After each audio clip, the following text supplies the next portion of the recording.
తెలంగాణలో ఖచ్చితంగా 17 పార్లమెంట్ స్థానాలను బీజేపీ కైవసం చేసుకోబోతుందని బీజేపీ జాతీయ ప్రధాన కార్యదర్శి బండి సంజయ్ అన్నారు. మహబూబ్ నగర్ జిల్లా కేంద్రంలో పార్లమెంట్ ప్రవాస యోజన సమావేశంలో భాగంగా కార్యకర్తలను క్షేత్రస్థాయిలో కలిసేందుకు ఈ కార్యక్రమాన్ని నిర్వహిస్తున్నామన్నారు. మహబూబ్ నగర్ జిల్లా బీజేపీ పార్టీకి అడ్డాని పాలంబూరులో కాషాయ జెండా ఎగరడం ఖాయమన్నారు. కబ్జాలకు పాల్పడిన నాయకులంతా కాంగ్రెస్ పార్టీలోకి వలస వెళ్తున్నారని పేర్కొన్నారు. కృష్ణా జలాలపై బీఆర్ఎస్ పార్టీ చేస్తున్న మోసాలను ప్రజల్లోకి వాస్తవ విషయాలను తీసుకువెళ్తామన్నారు.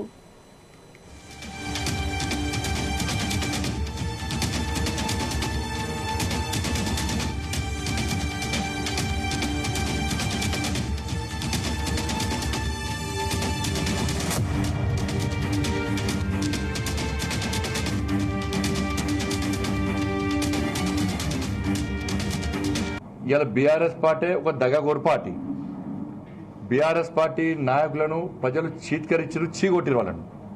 ఎందుకంటే ఈ తెలంగాణ రాష్ట్రంలో ప్రజలను రాచి రంపానటువంటి నాయకులు బీఆర్ఎస్ పార్టీ నాయకులు, ముఖ్యమంత్రి నుంచి గతంలో మాజీ ముఖ్యమంత్రి నుంచి జిల్లా స్థాయి మండల స్థాయి నాయకుల వరకు.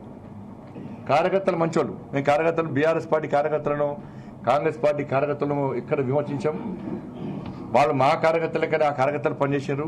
ఎందుకంటే ఈ ఎన్నికల్లో బీఆర్ఎస్ పార్టీ కార్యకర్తలు కాంగ్రెస్ పార్టీ కార్యకర్తలు కూడా ఈ దేశానికి మోడీ ప్రధానమంత్రి కావాలని కోరుకుంటున్నారు వారు కూడా. కానీ గతంలో బీఆర్ఎస్ పార్టీ నాయకులు ఎవరైతే కబ్జాలకు పాల్పడ్డారు, అవినీతికి పాల్పడ్డారు, ప్రజలు ఇబ్బంది పెట్టిర్రో వాళ్ళందరూ ఉన్న కాంగ్రెస్ పార్టీ పోతున్నారు. వాళ్ళందరూ గతంలో కాంగ్రెస్ పార్టీ వాళ్ళే. ఎవరైతే నీతి నిజాయితీతో పనిచేటువంటి నాయకులందరూ కూడా బీజేపీలో చేరుతా ఉన్నారు.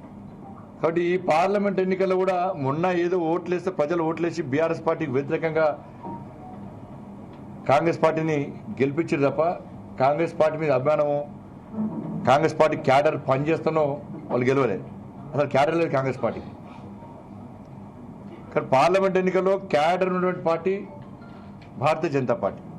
ఇవాళ మా కార్యకర్తలు గల్లీలో కూడా ఇలా జెండా పట్టుకొని నరేంద్ర మోడీ గారి ఫోటో పెట్టుకొని కేంద్రం ఇచ్చిన సంక్షేమ పథకాలని కేంద్రం చేసే అభివృద్ధి విషయంలో కానీ ప్రజల్లో కూడా చైతన్యం కలిగిస్తున్నాం. కాబట్టి పాలమూరుతో సహా ఈ తెలంగాణ రాష్ట్రంలో 10కి మించి పార్లమెంట్ స్థానాలు భారతీయ జనతా పార్టీ గెలవబోతున్నది. ఈ జిల్లాలో ముఖ్యంగా కృష్ణా జలాల విషయంలో ముందు నుంచి కూడా BRS party బండారాన్ని బయటపెట్టినటువంటి Bharatiya Janata party. మీరు దయచేసి దేశ పరిస్థితులు అర్థం చేసుకోండి. ఈ తెలంగాణ రాష్ట్రం కొన్ని ఆశయాల కోసం, కొన్ని లక్ష్యాల కోసం ఏర్పడిన తెలంగాణ రాష్ట్రం ఆ ఆశయానికి నెరవేరలే, ఆ లక్ష్యాన్ని చేరలే. కాబట్టి అవి చేరాలంటే ఆశయం సిద్ధించాలంటే ఈ తెలంగాణ రాష్ట్రంలో భారతీయ జనతా పార్టీ ఎంపీలు గెలవాలి. ఆ గెలిపించడంలో BRS party Congress party cadre కూడా మాకు సహకరించాలని చెప్పి మేము అప్పీల్ చేస్తున్నాం. అంతా కూడా BRS Congress party cadre one side అయిపోయింది. అసెంబ్లీ ఎన్నికల్లో కాంగ్రెస్ పార్టీ మేము ఓట్లు ఎంచుకున్నాం, బీఆర్ఎస్ పార్టీలు మామూలు ఓడిపోయారు. కానీ ఈసారి మాత్రం